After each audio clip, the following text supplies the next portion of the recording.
तो हमारा question number 19 है। वो कह रहे हैं 200 logs are stacked in the following manner. मतलब मेरे पास पिक्चर नहीं है, सीबीएसई वाली एनसीईआरटी वाली एनसीईआरटी वाली बुक में आप पिक्चर देख लेना। तो वो कह रहे हैं 200 लॉक्स मतलब रखी हुई है, लकड़ी के जो गट्ठे होते हैं ना वो रखे हुए हैं। उसमें वो कह रहे हैं 20 लॉक्स इन द बॉटम। तो बॉटम में उन्होंने कहा है कि जैसे लॉक्स इस तरीके से बना रखे हैं उन्होंने, ये देखो इस तरीके से, इस तरीके से, ठीक है, इस तरीके से, इस तरीके से बना रखे हैं।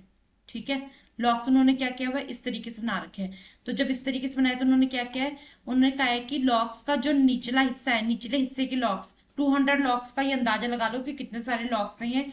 उसके नीचे निचले हिस्से में 20, 19 और 18 की लाइनें बन रही हैं। ठीक है, मतलब पहली लाइन 20 की होगी, फिर 19 की होगी, फिर 18 की होगी, ऐसी लाइनें बन रही है। To it and so on. ठीक है, इस तरीके से। तो मतलब क्या हुआ, 20, 19, 18 क्या है, ये हमारी एपी का एक रूप बन गया। ठीक है, सो ऑन हो गया। In how many rows are the 200 log. वो कह रहे हैं how many rows are 200 log, कितनी रोज जो है 200 लॉग्स में होंगी, मतलब कितनी रोज जो है 200 लॉग्स में होंगी। तो ये हमें पता नहीं है। और दूसरा क्वेश्चन में कहा है कि how many logs are in the top, कितनी लॉक्स जो है टॉप में होंगी। ठीक है, कितनी लॉक्स जो है टॉप में होंगी। तो इसमें हमने क्या करना है, ये जो 200 है, ये 200 का क्या मतलब है, ये सम ऑफ होगा, मतलब टोटल। जब बोला है ना टोटल रो कितनी बताई, टोटल लॉक्स कितने बताए हुए हैं, जो ये लकड़ी के गट्ठे हैं ये टोटल कितने हैं, टोटल लॉग्स मतलब सम ऑफ, ये सम ऑफ ही है, सम ऑफ जिसे हम बोलते हैं एसएन से हम डिनोट करते हैं, तो ये 200 है। ठीक है, अब हमारे पास एपी क्या थी, हमारे पास एपी थी 20, 19, 18 सो ऑन। ठीक है, इसके बाद ए क्या है, ए हमारा 20 है। डी क्या है हमारा, डी हमारा A2 माइनस A1 है। ठीक है, A2 क्या है हमारा 19 माइनस 20, मतलब डी हमारा आ गया -1। ठीक है, डी हमारा -1 आ गया, ए हमारा ये आ गया। ठीक है, सम ऑफ हमारा 200 आ गया। एन हमें निकालना है। ठीक है, क्योंकि हमें नंबर ऑफ तो पता नहीं है, तो एन हमने फाइंड करना है। ठीक है, तो एन हम फाइंड करेंगे। ठीक है, एन फाइंड करने के बाद हम बताएंगे कि जो 200 लॉग्स हैं उसमें कितनी लाइनें बनती हैं, रोज बनती हैं। ठीक है, और टॉप में कितनी है, टॉप में कितनी लॉग्स हैं। ठीक है, ये हमें फाइंड करना है। ये हो गया। इसके बाद यहाँ पे ये हो गया।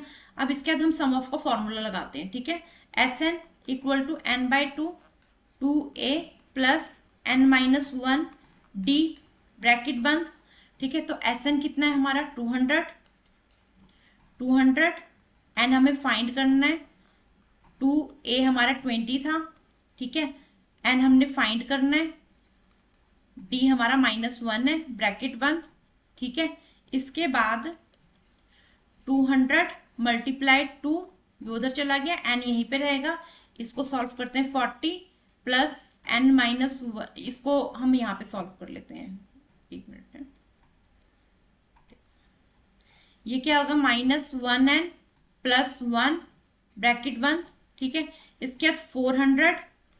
ठीक है, इसके बाद n 40 plus minus minus n plus 1 bracket 1। इसको सॉल्व कर लेंगे अभी 400 n 41 माइनस n ब्रैकेट बंद। ठीक है, इसके बाद क्या होगा यहाँ पे 400। ठीक है, 41n माइनस n स्क्वायर। अब हम इसको इक्वेशन में कन्वर्ट कर लेंगे, -n² plus 41n minus 400 equal to 0। ठीक है, इसके बाद हमने माइनस को कॉमन ले लेना है, तो n² माइनस 41, साइन भी चेंज हो जाएंगे ना साथ में, n प्लस 400। ठीक है, ब्रैकेट बंद। ये माइनस उधर जाके कैंसिल हो जाएगा, जीरो के साथ मल्टीप्लाई होगा तो। ठीक है, और इजिकल टू के बगल में जाके वैसे भी कैंसिल होना ही उसने। तो हमारी इक्वेशन बनी 41n प्लस 400। ठीक है, अब इसके बाद हमने क्या करना है, मिडिल टर्म स्प्लिटिंग से देखना है। अगर नहीं निकलेगा तो उसके बाद हम क्वाड्रेटिक इक्वेशन ले लेंगे। ठीक है, तो इन दोनों से आप इन सबको निकाल सकते हो। तो हमारे पास है n² minus 16n minus 25n। ठीक है, plus 400 is equal to 0, is equal to 0। ठीक है, इसके बाद हमने इसको सॉल्व कर लेना है। ये हमारा मिडिल टर्म स्प्लिटिंग से ही निकल रहा है, तो इस करके मैंने इसी से सॉल्व कर दिया। 25 n minus 16 is equal to 0, ठीक है, n माइनस 25 ब्रैकेट बंद, n minus 16 is equal to 0, n n is equal to 25 हो जाएगा और दूसरा n इक्वल टू 16 हो जाएगा। अब n है, उन्होंने जब लॉग्स ही एक दिए हुए हैं, है ना, ऐसे 200 लॉग्स दिए हुए, 200 लॉग्स दिए हुए इन्होंने, तो इनमें n भी एक ही होगा, ठीक है, मतलब नंबर टोटल जो नंबर ऑफ रो होंगी वो इन दोनों में से एक होगा, ठीक है।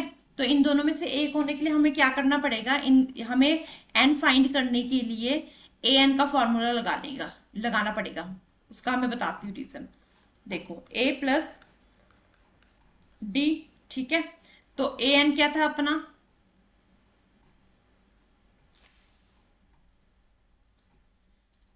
ठीक है, तो यहाँ पे जो n का फॉर्मूला लगाया, हमने क्या करना है, बारी बारी, पहले 25 और बाद में 16, ठीक है।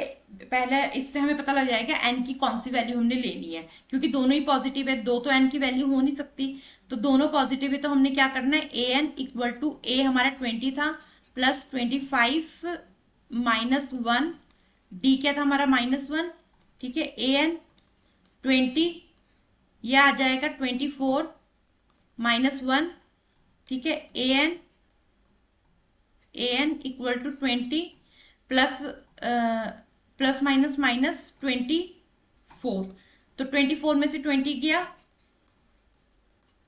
-4, ठीक है, तो ये नहीं है, तो इसका मतलब क्या आएगा, ये माइनस है तो ये पॉजिटिव 16 वाली होगी। दूसरा इसका मैं एक रीजन बता देती हूँ, दूसरा रीजन, हमें जो एपी दी गई है ना, वो कैसे दी गई है, वो 26 यही थी आई थिंक, 20 19 18, तो स्टार्टिंग कहाँ से हो रही है, एपी 20 से, तो एन निकलेगा तो 16 ही निकलेगा एन, क्योंकि घटते हुए क्रम में है ना, घटते हुए क्रम में, तो एक ये भी मेथड है। अदरवाइज नहीं तो आप ए एन की वैल्यू फिट करके जो आपके पास आएगा, अगर माइनस में आ रही है वैल्यू, तो फिर आप उस तरीके से चीज को फाइंड कर सकते हो, मतलब एन को फाइंड कर सकते हो कि एन कौन सा है। तो हमारा क्या आएगा कि 200 logs in 200 logs have, how, यहाँ पे क्या आएगा, इन 200 लॉग्स हैव 16 रो, ठीक है, जो हमारा एन निकला 16, मतलब हमारे पास अब आ गया 16, तो उन्होंने कहा था कि टॉप में कितनी रो है ना, तो जो टॉप वाली रो बोली है, तो उसके लिए हमने क्या करना है, A16 निकालना है कि टॉप में कितनी रो होगी, ठीक है, तो A प्लस 15D, ठीक है, तो A16 A क्या है हमारा 20 प्लस 15 माइनस 1, ठीक है, A16 20 plus minus minus 15, A16 ये आएगा 5, ठीक है, तो टॉप में कितनी रो होगी 5, टॉप में कितनी रो होगी, टॉप में रो कितनी है 5, ठीक है, तो ये हमारा आंसर हो जाएगा। अगर आपको इस क्वेश्चन में कोई दिक्कत परेशानी आती है, कोई चीज नहीं समझ आती, तो आपने मेरे को कमेंट बॉक्स में कमेंट करना है, तो मैं आपको फंडा और ज्यादा क्लियर कर दूंगी, ठीक है। Thank you.